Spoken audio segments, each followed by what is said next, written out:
জায়গায় কোনোভাবেই এটি আসলে অ্যাপ্লিকেবল না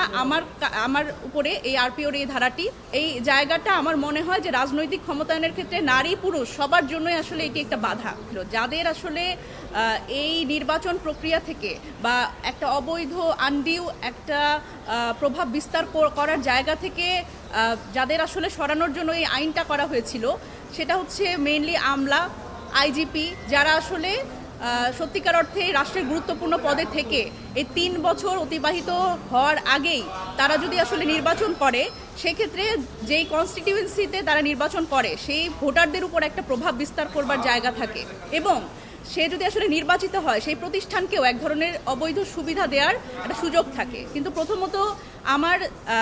জায়গাটা হচ্ছে যে একজন যদি বলি যে স্ট্যাচুটরি অথরিটি, একটা ব্যাংক, ফাইন্যান্সিয়াল ইনস্টিটিউশন, সেখানকার একজন কর্মকর্তা, তার আসলে কিভাবে এই সক্ষমতা আছে বা এই প্রশাসনিক জায়গায় তার আসলে কতটা সক্ষমতা আছে যে একটা কনস্টিটিউয়েন্সিকে প্রভাব বিস্তার করার বা কোনো একটি প্রতিষ্ঠানকে একটা অবৈধ সুবিধা দেওয়া। সুতরাং এবং এখানে সংরক্ষিত নারী আসনের ক্ষেত্রে এটি আরও অসম্ভব, কারণ এখানে সংরক্ষিত নারী আসনের যারা প্রার্থীরা থাকে তাদের কোনো কনস্টিটিউয়েন্সি থাকে না, আপনারা জানেন, এবং তাদের যারা ভোটার তারা হচ্ছে ৩০০ আসনের যারা সাংসদ তারা। সুতরাং এই জায়গায় কোনোভাবেই এটি আসলে অ্যাপ্লিকেবল না আমার উপরে এই আরপিওর এই ধারাটি, এবং আমার মনে হয় যে এই ধারাটি আসলে আরও স্পষ্ট হওয়ার জায়গা রাখে, কারণ পৃথিবীর কোনো দেশেই এরকম একটা অস্পষ্ট ধারা নাই যেখানে আসলে যারা তরুণরা যারা রাজনীতিতে আসবে, আমরা বলছি ৫ আগস্ট পরবর্তী সময় আপনারা জানেন আমরা সবাই বলছি তরুণদের রাজনীতিতে আসতে হবে। এখন এই সরকারি চাকরি বা স্বায়ত্তশাসিত প্রতিষ্ঠানের নাম করে আসলে যারা সত্যিকার অর্থেই খুব নিরীহ কোনো যেই জায়গাগুলো আছে, ধরেন একজন প্রাইমারি স্কুল শিক্ষক বা ধরেন একজন সাধারণ ব্যাংক কর্মকর্তা, তারা যদি আসলে এই ৩ বছরের বারের কারণে তারা যদি নিজের ক্যারিয়ার স্যাক্রিফাইস করে এসেও জনগণের সেবায় রাজনীতি করতে আসে বা নির্বাচন করতে চায়, সেক্ষেত্রে কিন্তু এই যে ধারাটা এটি কিন্তু রাজনৈতিক ক্ষমতায়নে এবং একজন নাগরিকের রাজনৈতিক অংশগ্রহণকে একটা প্রশ্নবিদ্ধ জায়গায়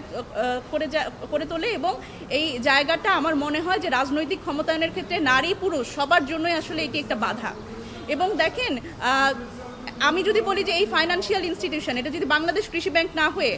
যে কোনো বেসরকারি ব্যাংক হতো, সেখানে কিন্তু তার কোনো এই বারটা নাই। সুতরাং অথচ আমাদের কিন্তু জব ডেসক্রিপশন সেম, আমরা কাজ একই করি। সুতরাং এটি একটা নাগরিকের অধিকার ক্ষুণ্ণ হচ্ছে বলে আমি মনে করি, এবং রাজনৈতিক ক্ষমতায়নের ক্ষেত্রে এবং সংসদে আসলে প্রতিনিধিত্ব করবার ক্ষেত্রে বিশেষ করে নারীদের এটি একটা খুব বড় বাধা। আর আমরা বলছি যে শিক্ষিত মানুষ রাজনীতিতে আসতে হবে, শিক্ষিত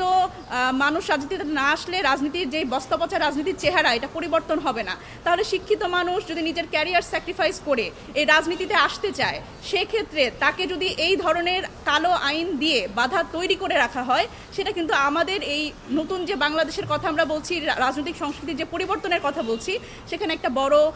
প্রশ্নবোধক জায়গা যে আমরা সেটা কিভাবে বাস্তবায়ন করতে পারবো। একজন রাজনীতিবিদ হিসেবে, একজন তরুণ রাজনীতিবিদ হিসেবে আমার চাওয়া হচ্ছে যে আইনের যে অসঙ্গতি সেটি পরিষ্কার হোক, সেটি স্পষ্ট হোক। আমি মহামান্য হাইকোর্টের প্রতি এই আবেদনই আমার আইনজীবীর পক্ষ থেকে জানাবো যে এই আইনের ধারাটি স্পষ্ট হওয়া দরকার। এখানে লড়াইটা শুধুমাত্র আমার একলার না। আমি বিশ্বাস করি এই আইনের ধারাটি স্পষ্ট যদি হয়, আসলে যদি এরকমই হয় যে আমলাদের আপনাদের আটকানোর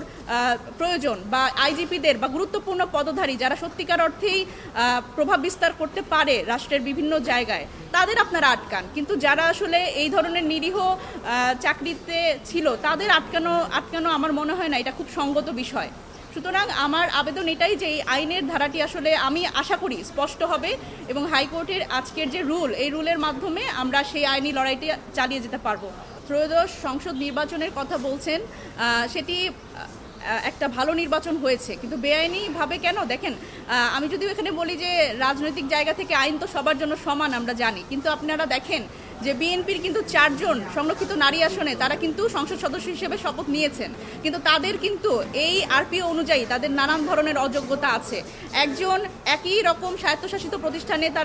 তিনি চাকরিতে ছিলেন এবং তার চাকরির 3 বছর অতিবাহিত তো দূরের কথা, তিনি 26শে এপ্রিল যখন আসলে এই সমালোচনাগুলো সামনে এসছে তখন তিনি আসলে পদত্যাগ করেছেন, কিন্তু সেটি আসলে সরকারি দল হয় এটির বিষয়ে খুব বেশি কথাবার্তা আসেনি সামনে। সুতরাং এই জায়গায় তো আসলে অবশ্যই মানে সেটিও আইনের ব্যত্যয়, এবং এই জায়গাতে আমার পক্ষের আইনজীবী যারা তারা হচ্ছে যে আর্গুমেন্টটা এনেছেন সেটা হচ্ছে যে এটা টার্মিনেশন, এটার ব্যাখ্যা দিয়েছেন আমার আইনজীবী, তো সেই জায়গা থেকে এটিকে বেআইনি বলা হচ্ছে। ধন্যবাদ।